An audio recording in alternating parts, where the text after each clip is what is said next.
Hello, my friends. So today you've gotten the Eight of Pentacles. You are a powerhouse. You are a dedicated worker. You are striving to create something that's beautiful, but also extremely functional, extremely practical, extremely well care taken to build wisely, to build truly, to build in a amazingly clean way. This is a sense of dedication and devotion to the work that you're doing. You want it to be both artistic and functional.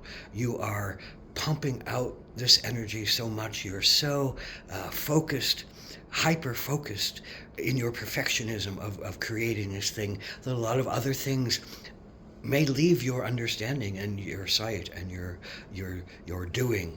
So this is a cautionary tale on some levels, but it is the majesty and the beauty and the grace that comes out of putting your heart and your soul and your physical body to work to make something that supports you artistically and creatively, and also financially, although that's not as important as the artistic and creative elements that are in this. And it's also important that this feeds the community, that this feeds other people, because you don't work just for yourself. You're not looking for your own sense of financial gain or just to have something that say, oh, look at me. This is about serving the community. This is about seeing and feeling the vastness of the sun pouring on you, but pouring on everyone else. And you want to pour your sun out to other people, and you want that sun to shine. You want that sun to be brilliant. You want whatever you make to be at the height of its understanding and the height of its beauty, at the height of its functionality that still retains its beauty. So you devote yourself and you work deeply into this, and you fall into this making something, and you get so caught up in it that it's joyful in you. It actually brings a sense of great satisfaction and joy in the process that you give to it. And you can fall into it and lose track of time and lose track of other things that are needed. Therein is a cautionary part of this. I'll come to that in a second.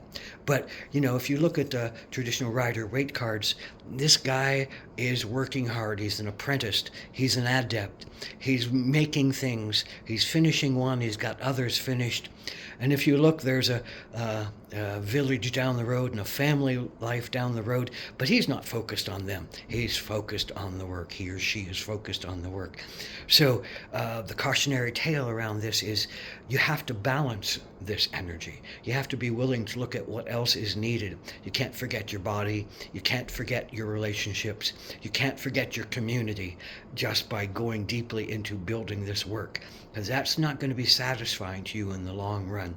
You want everything to be fed. So the cautionary tale is to keep looking outside, find a way to devote yourself to this project or this work, but yet feed everything else that's around you. Find the ways to put them into some kind of logical order that you can really take care of your life.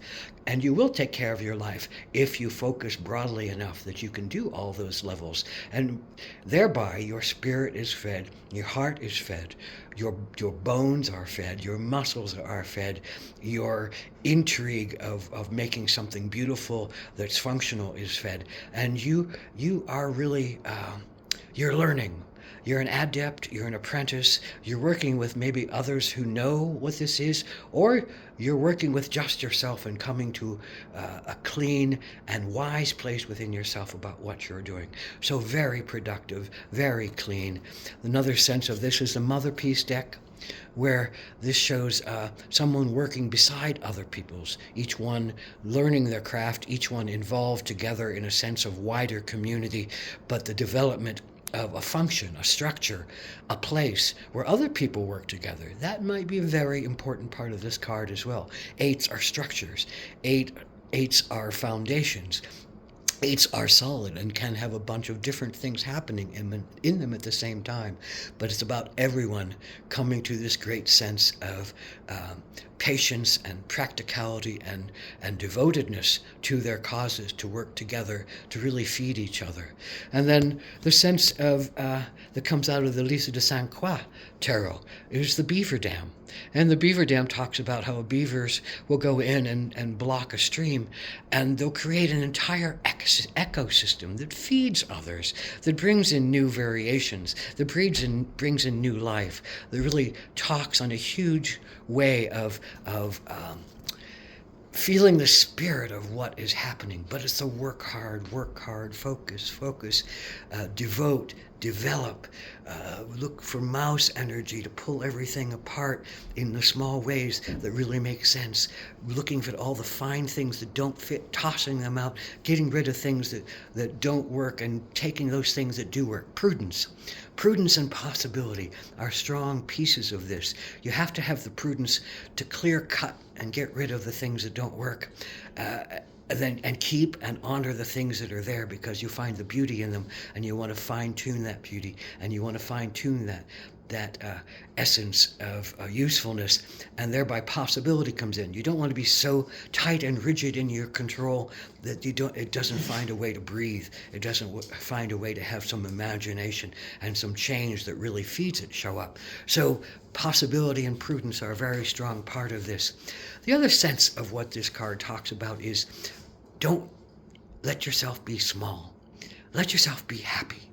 Don't let yourself pick apart others who aren't living up to your expectations, because that's a part of this kind of sense of Virgo energy that comes out in this card.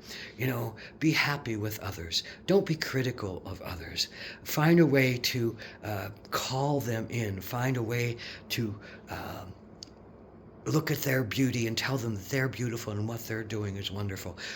Build a community in this. Build a sense of structure in this. Don't be petty. And that's a thing to really be concerned and to be honest about. Don't let your small self judge yourself or others, or give pain to yourself or others, or cause regret to yourself or others because they're not quite where you want them to be, or you're not quite where you want to be in this process. Give yourself a lot of grace. Give yourself a lot of love. Honor that you are a perfectionist extraordinaire. Give yourself the sunlight to blossom and bloom and grow, but give that sunlight to other people. Create that macrocosm out of your microcosm, out of your fine-tunement, out of your devotion. Don't let it go to your pain.